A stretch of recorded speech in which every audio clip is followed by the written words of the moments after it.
The civil service is supposed to be an agent of development and a trusted institution that assists the government in policy formulation and implementation to benefit the citizens. However, there's been a long-held view that most civil servants are corrupt, unproductive, and the cause of many of the problems in Ghana.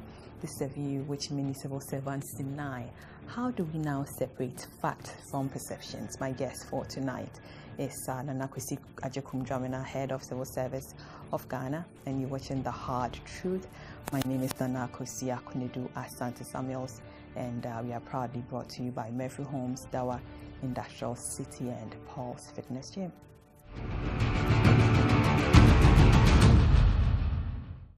Kwesi Agyekum-Dwamena is the Head of Civil Service of Ghana, and he's our guest for tonight. Welcome to The Hard Truth, sir. Thank you. How are you? I'm good, and you?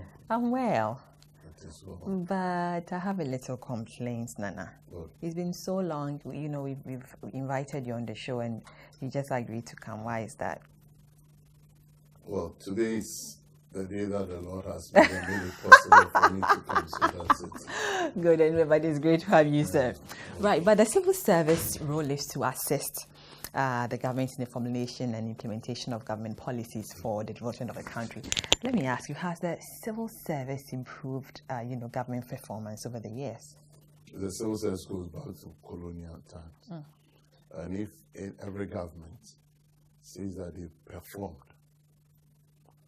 and they had the civil service to support So them. how has the civil service helped in the implementation of and policy of government? Every policy of government has a civil service input one way or the other, from conception through cabinet memo development, through implementation, monitoring, whatever it is.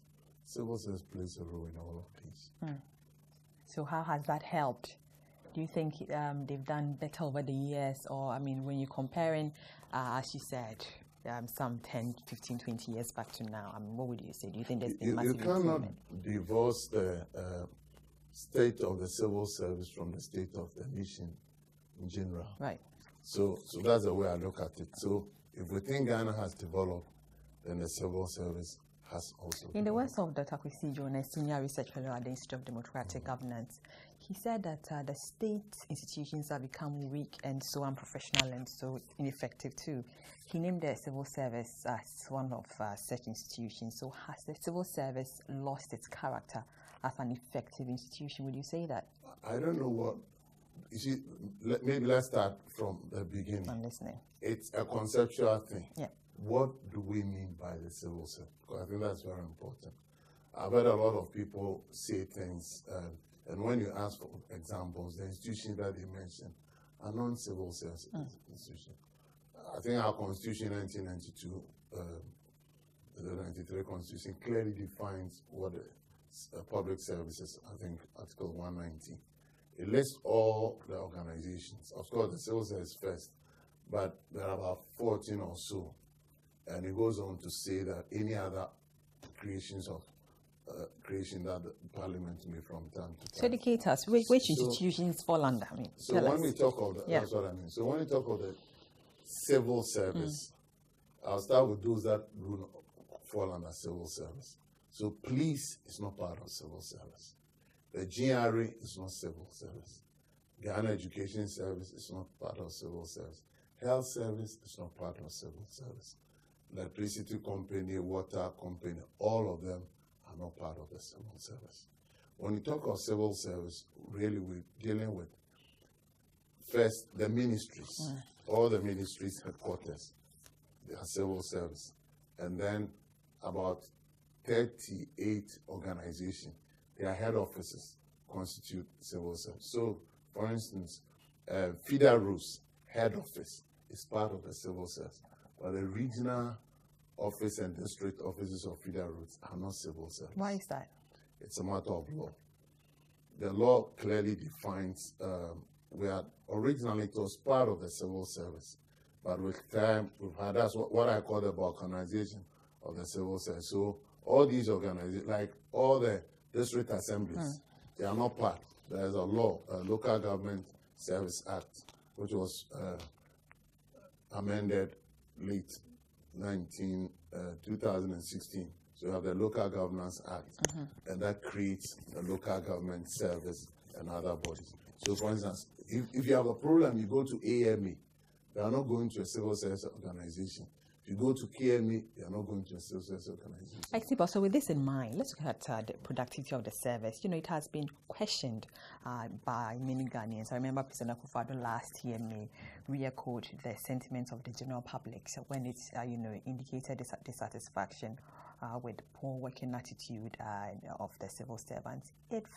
Or it would seem that the civil service had not lived up to expectations. Wouldn't you say that? Let me correct you. The president did not talk of the civil service. What did he say? He talked of the public service. Because the public service is bigger than the civil service. But the civil service is part of that. Yeah. So I'm just taking that out. So yeah. Because, it's very important that we get our facts right. And I have a problem with generalizations. I'm listening. I'd rather be happy to have examples. Because invariably, whatever I've been, the examples they give are non-civil service organizations. But I agree with His Excellency the President. There are issues of attitudes. There are issues of performance that we are trying to improve. There are issues, there may even be issues of corruption. All these things may be there. That's why I made the initial comment that you cannot divorce the state of the civil service from that of Ghana in general. Yeah, so what would you say? Because the chairperson, said Justice Rose, and I quote, she admitted that the current image of the civil service are not desirable. She said some of us are not doing much and, due to that, do not deserve the best. What of that? I mean, someone... I agree. Yeah. I agree. That's exactly my point. My point is that there are areas of excellence, but definitely there are areas in which people are also not performing. And if they are not performing, we need to take certain steps, and a whole lot of steps are being taken. Like what, say? I mean, isn't these things we say all the time? So what steps are we taking? Oh, no. Reforms all over the world take time. Reforms, if you want to make changes, takes time. You can talk of this big transformational things, but the problem with transformational change, while it may sound traumatic, may sound nice, normally will not last.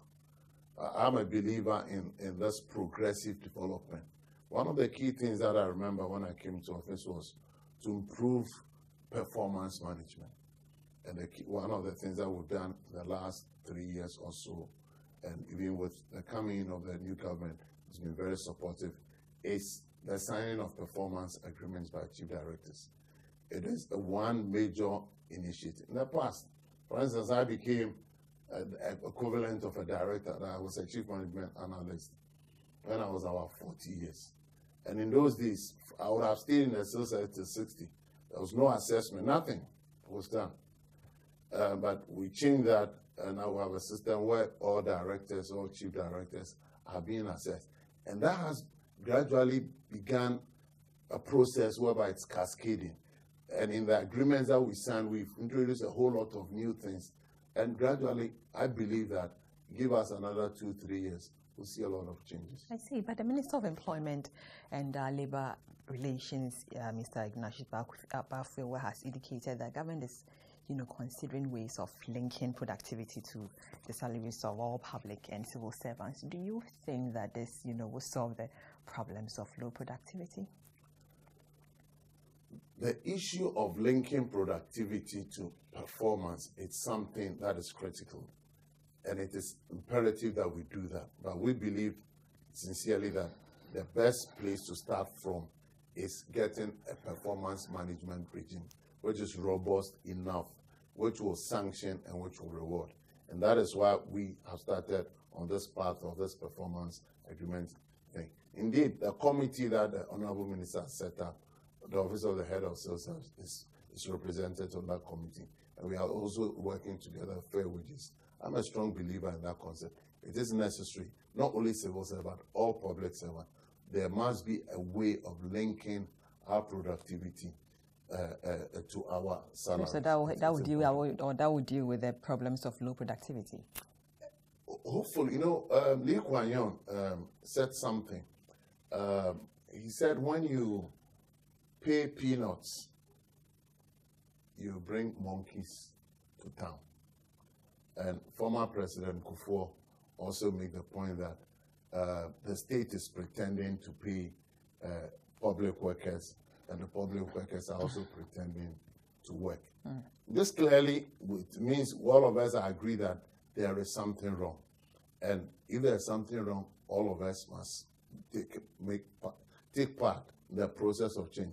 I'm not a strong believer in people always saying this is bad, this is bad. What are the options? What are we offering? What are the steps that we are taking? And I'm saying, look, we've taken a couple of steps.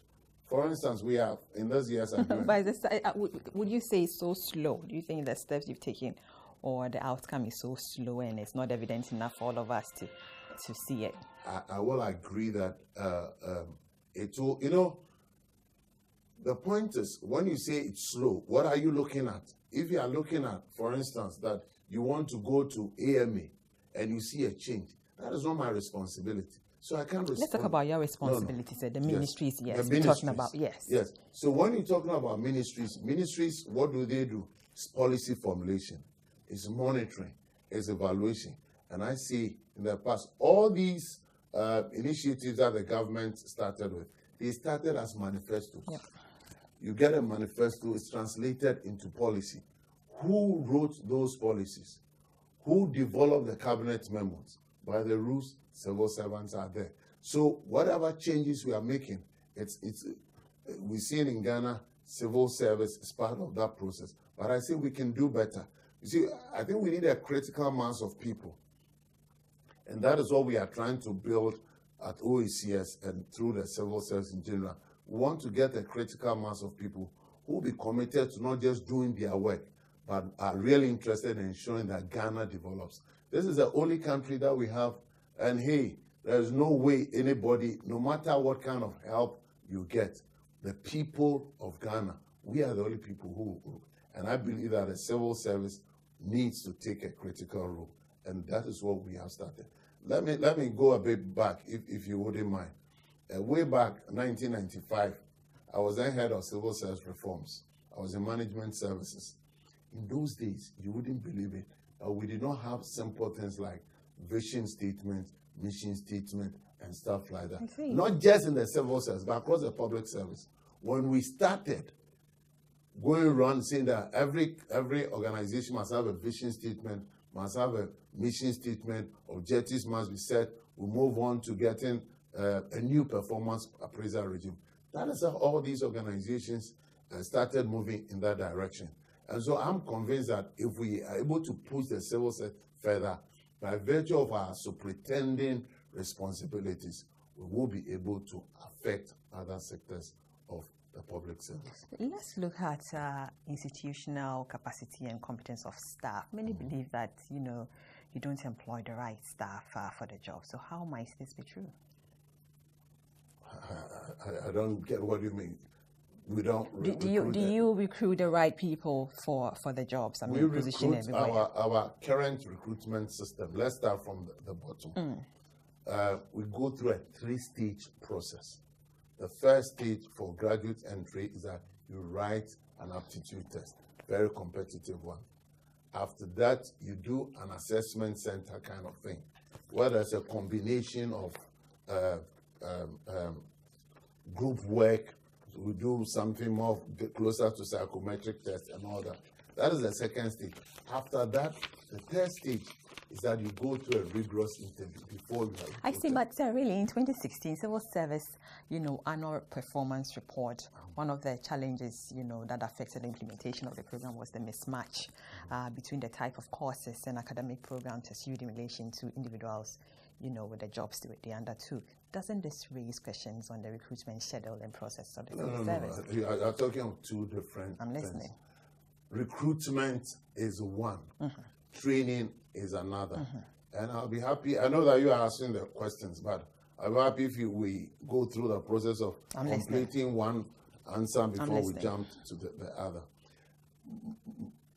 The issue of mismatch between skills and or training and the skills of people. You have so many other issues that come. For instance, one of the issues was we have all these DPs, our friends, development partners, who are eager to help us. and they offer programs. The Chinese are here, the Koreans are there, the Japanese are here, and as a general principle, when programs are offered to organizations, they just grab it and they want to attend. We are streamlining that process. So last year, based on the report, by the way, the annual report is written from our office. Based on that recommendation, we have appointed an officer from our office. And we are saying we are linking up with all the DPs to say that, look, we have done a training needs analysis. These are the areas that we want people to go. We are also tightening up the training agenda in the sense that before you go on a specific training, you need to show clearly how that will first either contribute to your organization or to the development of your own competence. So there's a process. You don't expect that everybody will immediately come on board. No. Because for every change process, there are losers. And obviously, if you're expecting that there are losers, there will be people who will be resisting, either in the name of the devil or the name of God, whatever. They'll be resisting. And so we are ready for that. But I think that's a program that we have identified, that we are working hard on it. Indeed, it is now compulsory for every civil organization at the end of the beginning of the year. By March, you are supposed to submit your training plan based on the staff appraiser that should have conducted by January, February. If we do not have your training plan, there will be no way. You need a competent staff to train them. Talking about that process, do we have that? People who qualify to be there. I didn't know you'd be asking for this out. If I show you the CV of the average civil servant, from let's say assistant director and another goes to chief director, the minimum requirement to be a director now in a civil service is a master's. That is a minimum. I see. The minimum to move from a senior, let's say, accountant to a principal accountant, it must be chartered. The minimum to move from a procurement officer to from a senior procurement officer to the next level, you must be chartered. So in terms of professionalization, my worry is not so much about the paper competence.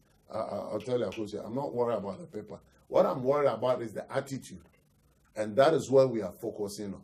If we bring you the CVs of Ghanaians, I usually civil servant, I tell you that it will be able to sink a ship. I mean, done this course, attended here, been to Afghanistan, Jamaica, whatever, all over the world. So I'm not worried so much. I know that there are some people who have not had the training that is required, which is a problem. It's true. But I'm concerned much more about attitude. Because, as we say, an army, a well-organized army with one person with the correct attitude will be able to defeat an army that's 10,000 that is not organized properly and don't have the right attitude. So for me, that is my concern now, I'll be honest. We'll be right back.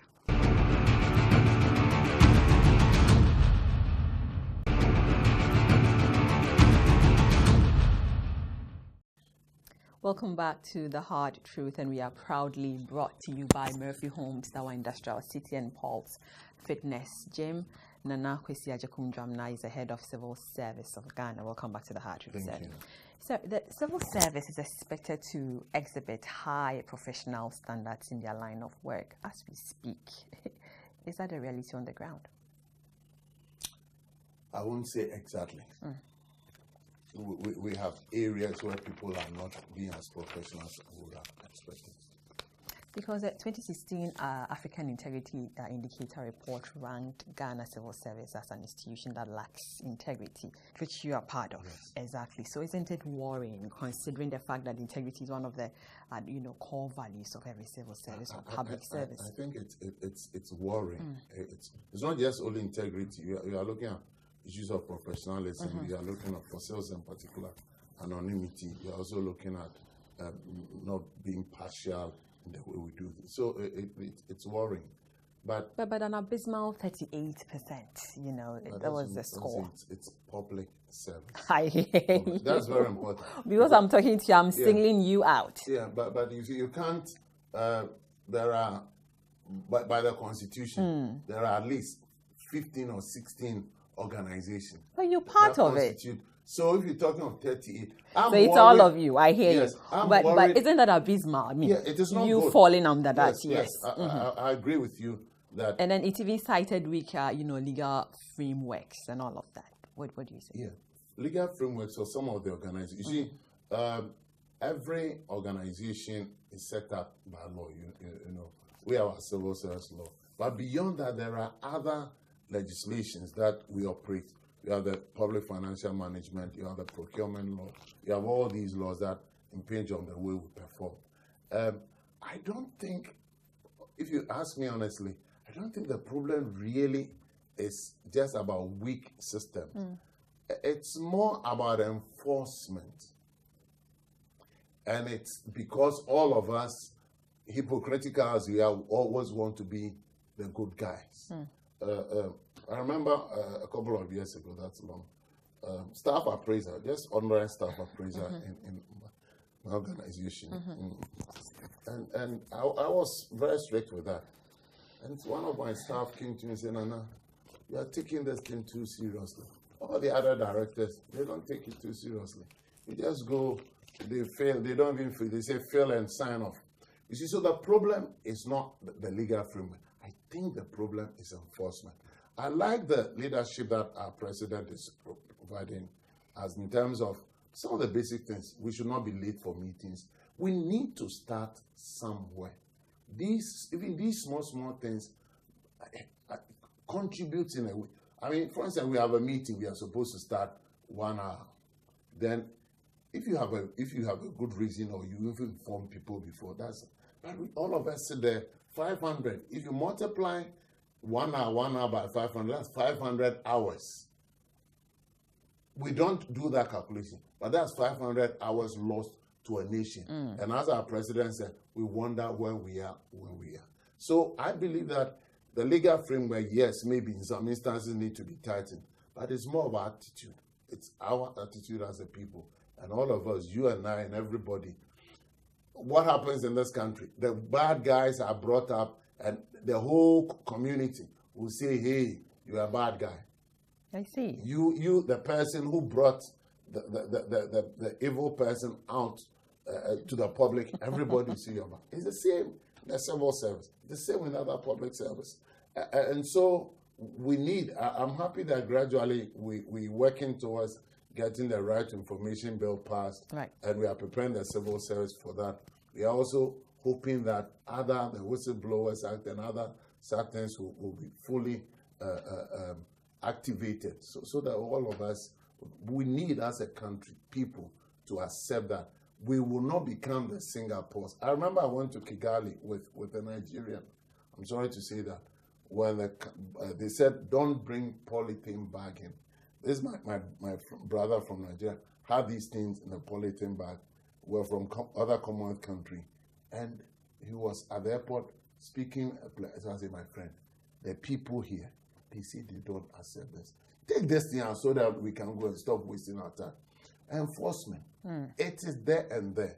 You go to Kigali, all the Okada that we are struggling with in this country, they are registered, they've been trained, they have their telephone numbers on their helmet. When it's red, they stop.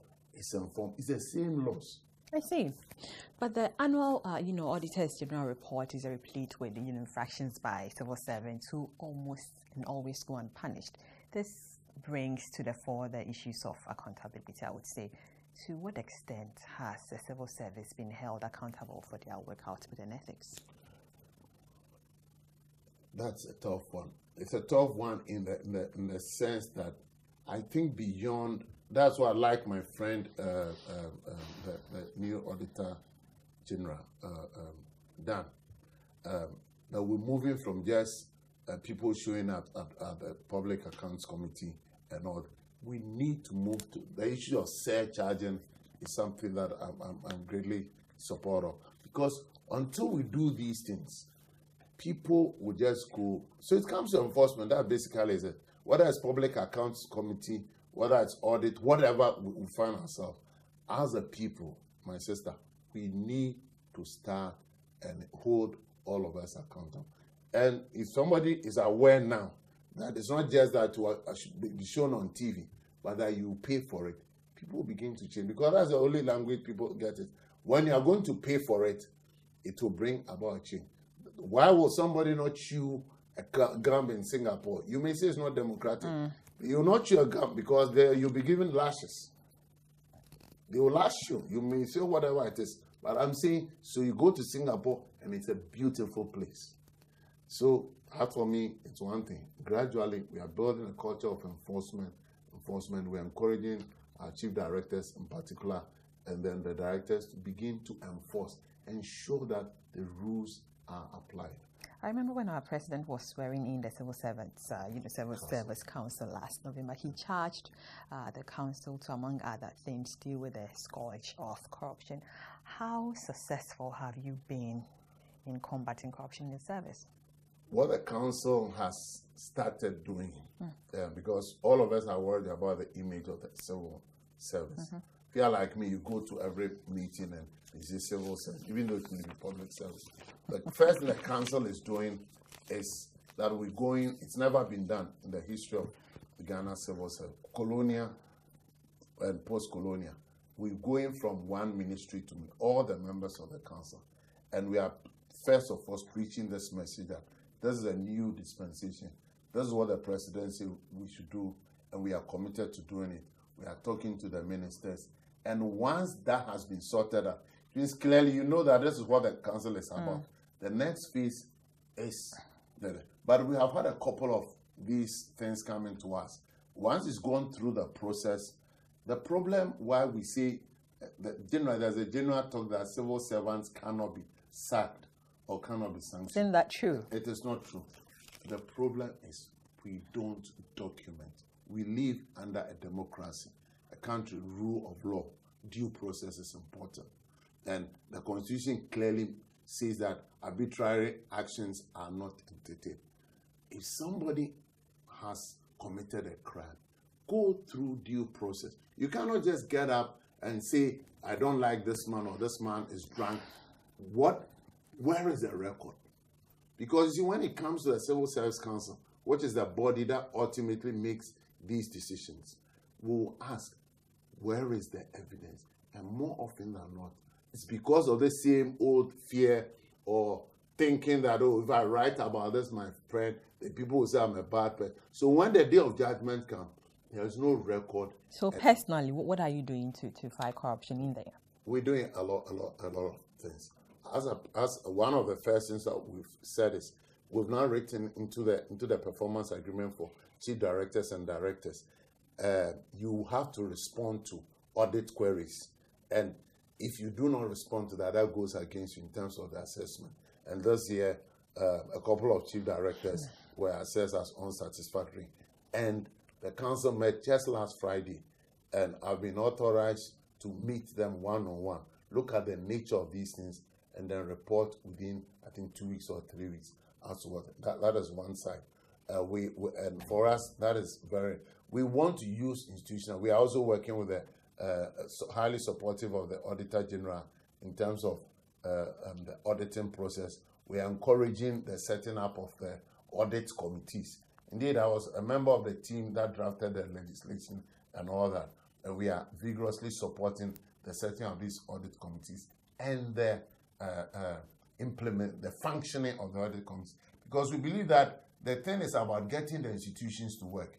If the audit committees are working, if the chief directors know that the audit requirements in the performance agreement, somebody will be looking at it. If they know that the Civil Service Council is not sleeping, all these things put together will help. It's not a one-man. I'm not Atlas or Samson. I don't believe in that. I think it's more of putting things. It's a collective effort. Yes. Right. Concerns have been raised that the office of the head of civil service, has been weakened due to political control over the government bureaucracy. Is this how you see it? When you say weakened, I still do my job. Nobody has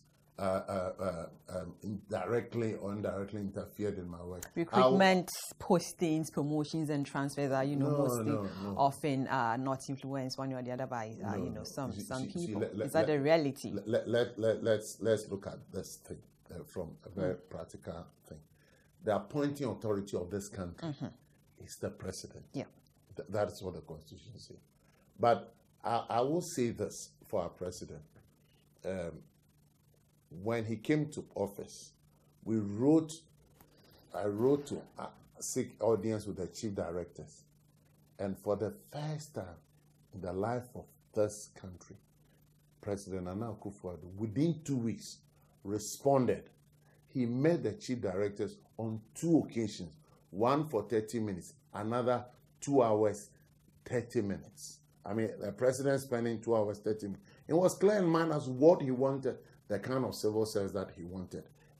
And his words were clear. I want a professional, non-partisan. So are you saying that you are able to withstand political pressure from the president and, his appointees within the entire, from what you're saying? Can I finish? As far as I'm concerned, I believe in consensus. We work together. When issues come, you want to work together with people to address. That does not mean that these things don't happen. No. I'll be hypocritical if I say that nothing of that sort has ever happened. No. But the point is, you have to examine the whole thing totally, completely, and then make a decision as to what is the best way forward. I mean, what does it make sense if you and I are not getting on well? We are not getting on well. The bottom line is, what do you want? Do you want the work to progress, or do you want to show that I'm macho? No. We try to have discussions. So clearly there's a political interference from what you're saying just now. But it doesn't make... Ghana is a country in which we are doing politics. Everything we do politics. So that boils down to the right people. So let's say you have a process of selecting, recruitment and selection. Yes. Now there's a tall list from the Flagstaff that says, put these people over there. What happens? I won't. You won't do that? I won't. But do you think that the current framework under which the civil service operates, adequately insulated from, undue political interference? There are two things. The civil servants must also behave in such a manner that people will be willing to trust you. The thing that I can say is that since this government, no chief director has been sacked. Civil service. None of our chief directors, everybody who's gone up has retired. We've had a few problems with some people not being able to work with others. That's all. But I'm saying no chief director has been sacked. No director has been sacked. Because the rules are quite clear. There may be difficulties. We have conversations. And I'm a consensus building kind of person. We try to say that, look, this is not the right. Because you see, if we don't build institutions, then at the end of the day, our country cannot progress. I always make this thing about doing political transitions. Why is it that the law says that the head of civil service and the head of local government service should remain as part of the transitional process? Because everybody understands that if you don't have the bureaucracy functioning, if you bring a new person in, new politician, they will not survive. But some civil service complain that the executive arm of government tend to impose whatever ideas they have on them without any consultation or advice. How often does this happen? I think we need to make a distinction. I'm listening. First thing is, the people of Ghana did not vote civil servants into office. No civil servant stood for election. The people of Ghana voted presidents. Look, whether they read their manifesto, understood it or not, it doesn't matter. They voted a particular person. So your point is? So my point is, we are not policymakers. The system is there. The policymakers are there. Ours is to give them the tools, the evidence that says that this choice that you are making, Mr. Minister, if you go that way, these are the implications. But isn't the civil service supposed to be a political or neutral to serve the government of the day? Yes, that's what I'm saying. So that is why take any policy that the government comes up with. You're supposed to, even the development of the memo, give them 3 options. and then let them make the decision. So let me ask. So let me finish. If I give you the 3 options, yeah, and you decide that I like option 1, I may not be happy as a civil servant, because maybe from my own thinking, maybe option 3 is the best. But I'm saying the people of Ghana did not vote the civil servant. They voted. So have you done your work as a civil servant? Have you been professional? Have you done the analysis? Have you given all the information? So is it a yes or massa job? I mean, no, it's not a yes or massa job. So how difficult is it again to maintain neutrality as a civil servant? You see, the concept of neutrality we need to understand. Neutrality in relation to what? Neutrality in relation to your professional standing. That is where you're supposed to be. Honorable Minister, that's one I will move on this. If you're still convinced, this is the memo, please approve. And whenever you have done that, and that's the advice we give to our chief directors, whenever you've done that, 9 out of 10 situations, the minister goes back, reflects, and they change. The problem is, some people, my sister, I'll be honest with you, there are some people who are cowards. And that is true. I mean, it's a fact. In every situation, there are people who are cowards. There are people who will not be prepared to stand up to. Some directors, you mean? There could be directors, there could be chief directors. It could be anybody. And that is not useful. So one of the key things that this council, the civil service, is trying to do is to empower, encourage civil servants to stand up, and that they will be willing to support them. But I'm saying the bottom line is, do your job as a professional. Give advice. Let me give you a typical example. Way back, management services, a ministry was set up. The minister wanted a certain configuration. I thought that configuration was not consistent with the law. We had a bit of this debate, letters went, but I was invited with my boss to a cabinet subcommittee. I wasn't head of sales, I was management service. We went, and I made a presentation. After that, I remember the subcommittee said, hey, okay, you've given us your advice, but we make the decisions, will come. Thankfully, when they came back with their decision, they had taken our decision.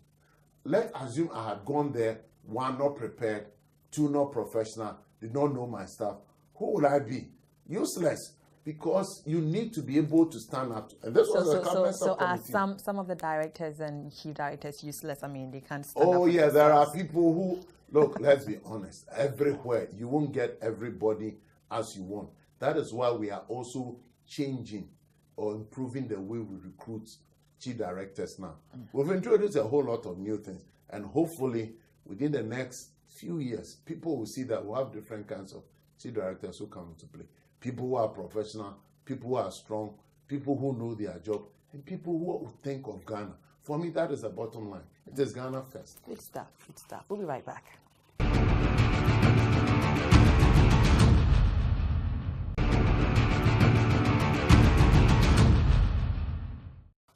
Welcome back to The Hard Truth, proudly brought to you by Murphy Homes, Tower Industrial City, and Paul's Fitness Gym.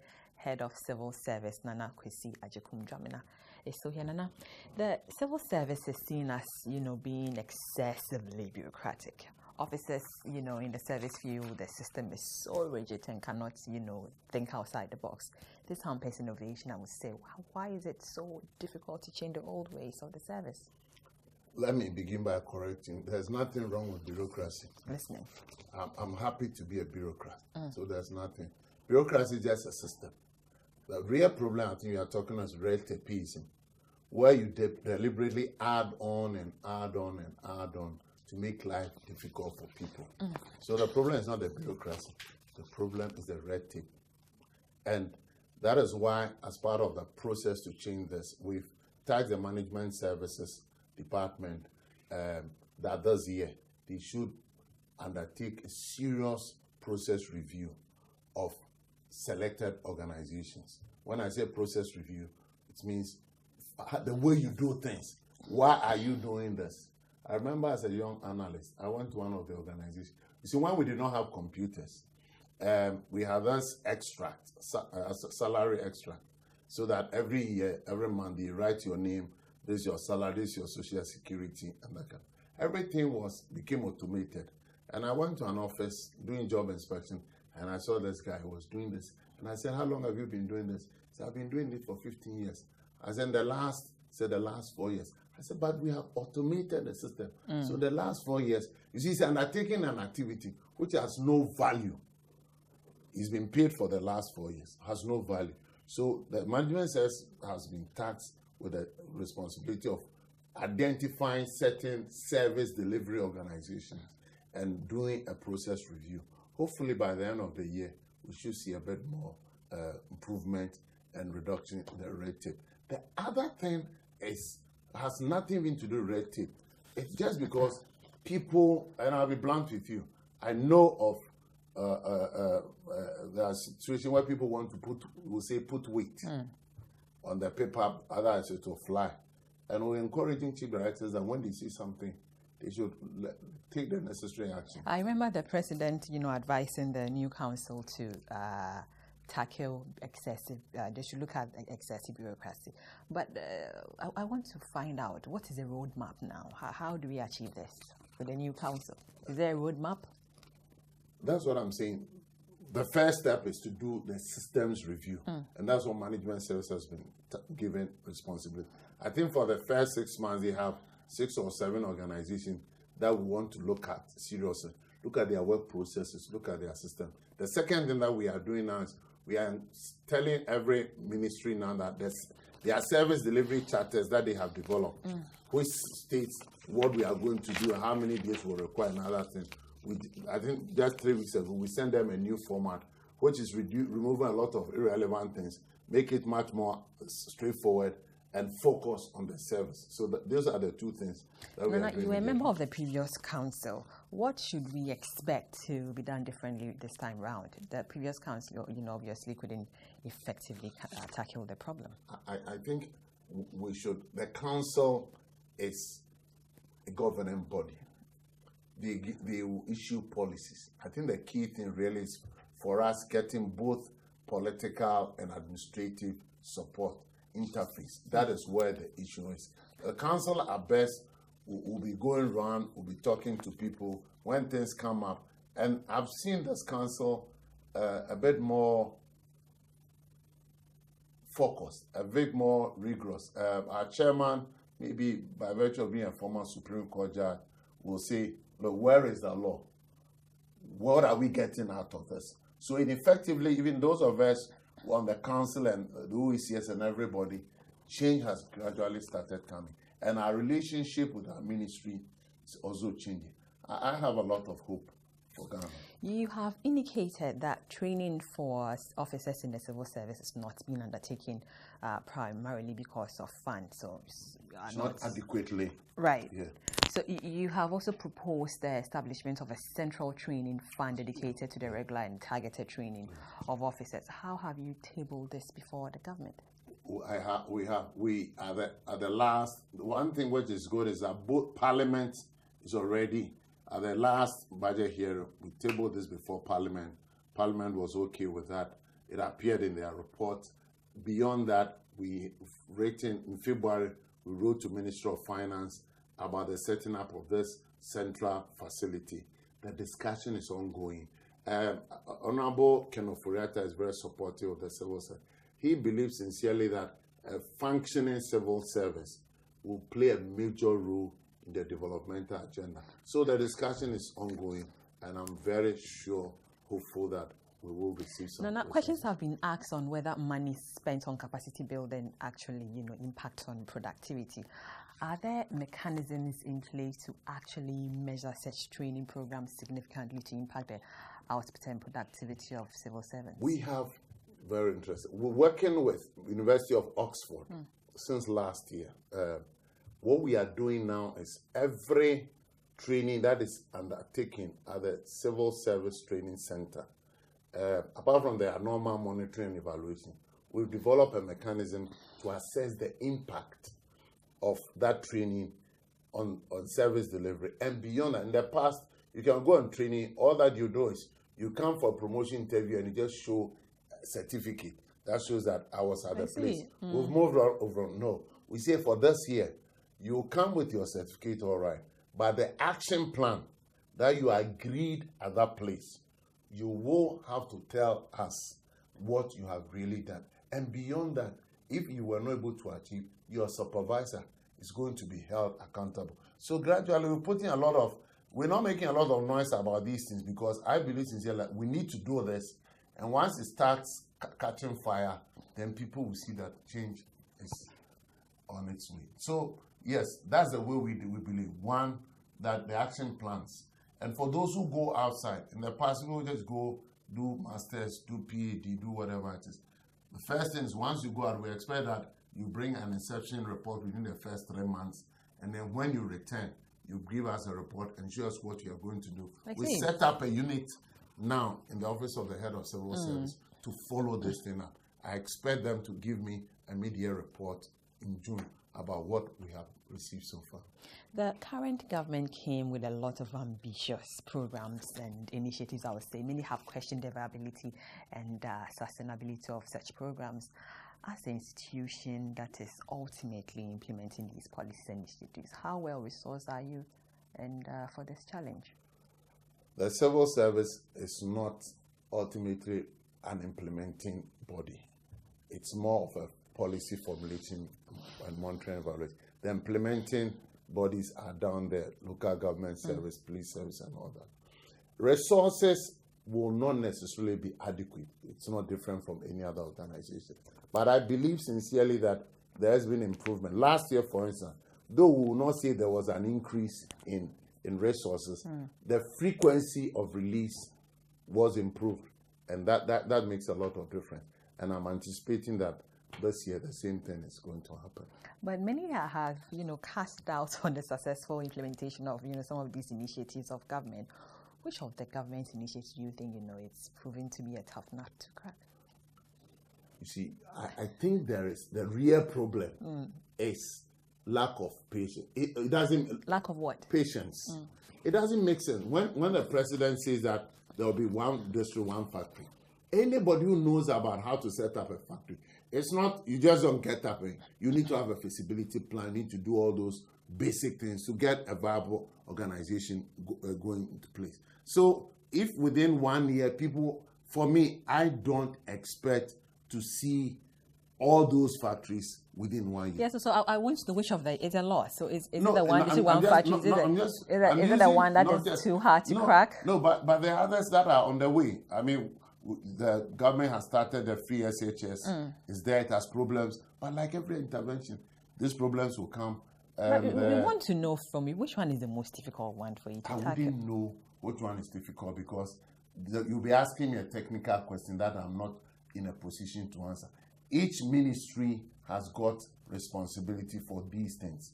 So if I had known that you wanted specifics, then I would have had to spend days going through all their programs, and I don't think that's the work of the head of system anyway. The head of the work of the head of system is to ensure that what you said you do, you are doing it. I'm not supposed to know everything about what they are doing. I see, but the 2016 Civil Service Annual Performance Report we have developed 2017. I see. I'm talking about the 2016. Yeah. Say that inadequate budget allocation of funds by the Ministry of Finance to implement sector programs and activities was a challenge to some of the programs. It was still a challenge. Has this improved, sir? That's what I'm saying. The improvement has been in terms of the regularity of release. But hey, how do you expect to have more resources when the economy as a whole has not grown? I mean, basically, let's be realistic as a people. The only way in which ministries, departments, agencies will have more resources, there are 2 or 3 ways. One, we reduce our corruption, the leakages, we pay our taxes, and then we better utilize these. And I think this government has started, and it's on the right path, and they are doing their best. What we need as a people is all of us. I always say that as a civil servant, support every government that comes. I've worked under different presidents in different capacities. I doubt even if you ask them, they'll know my political affiliation. Because that is basically the thing. My job is to work. If it's President Kufuor, my job I see, is but to make sure. because of time, Yeah. when the NPP government came into Yeah. office, we saw several heads of government institutions who were appointed under the Mahama administration being dismissed or, coerced to resign. As someone who was appointed under President Mahama, did you experience any pressure or, tax it or of it to resign when the NPP government I assumed think power? I've told you that no civil service, senior person in civil service has been sacked or resigned. Everybody who's left. But were you being forced to resign? No, Did you get anything like that? No. Nobody has forced me. If it was, I didn't know about that. But nobody has forced me. And you can't sense anything. You can't sense that you be sacked or you removed or anything. I don't see why I should be sacked. I don't see why I should be sacked. Mm-hmm. The law shows clearly how a head of civil service is appointed. You go through a process. And I was appointed under President Mahama. Could have been under President Kufuor. It's the same process. You go through an interview at Public Service Commission. So it's not just you are picked and put there. No. There's a panel, 5, 6, 7, whatever it is. You go to a rigorous system, then before it goes to the presidency for approval. And that's what happened in my case. And so a new president. So there's no pressure on you to. No. There's no pressure. That's what I'm saying. If there was pressure, within 2 weeks of writing to see the president, I was shocked. I was shocked when he just agreed to meet us, and he met us for 2.5 hours. My friend, that's something that I'm always excited and proud of. I will say that. Advisor, so tell us, Ghana is watching. What do you think? I mean, should everyone in our homes right now listening, do we put our mind at ease and rest that, yes, we'll have a robust and, an effective and productive civil service? What I can tell Ghanaians is that we, together the council, working hard to ensure that we have that kind of civil service. Because no country has developed without a robust, performance inclined civilian or civil-oriented civil service. No country has developed like that. Nana, you have worked under several governments. Tell me, which of the governments do you think you worked effectively? Which of the governments? I don't think that's a fair question to ask. Why is that? It's not a fair question because for every government, I've given my best. So as far as I'm concerned, it's not a question of which is fair, which is not fair. I've done my best for every government, and it's at different times. Some of them was not at senior level. Other occasions, the last two or three government or senior level, and I've done my best, and I'll continue to do my best. Thank you so much, sir, for taking the hard truth. Nana Kwesi Agyekum-Dwamena is the head of Civil Service of Ghana, and he's been our guest for the hard truth. Thank you so much, sir, for coming and watching the hard truth. And we are proudly brought to you by Murphy Homes Tower, Industrial City, and Pulse Fitness. James, send us your comment. What do you think? Should we see more improvement in our civil services? Put us or send your comments to us on our social media pages on your screens right now. My name is Nana Kwesi Agyekum-Dwamena Asante Samuel. Catch a repeat of the program tomorrow morning at 9 a.m. to 10 a.m. Thank you so much. Have a good night. Bye.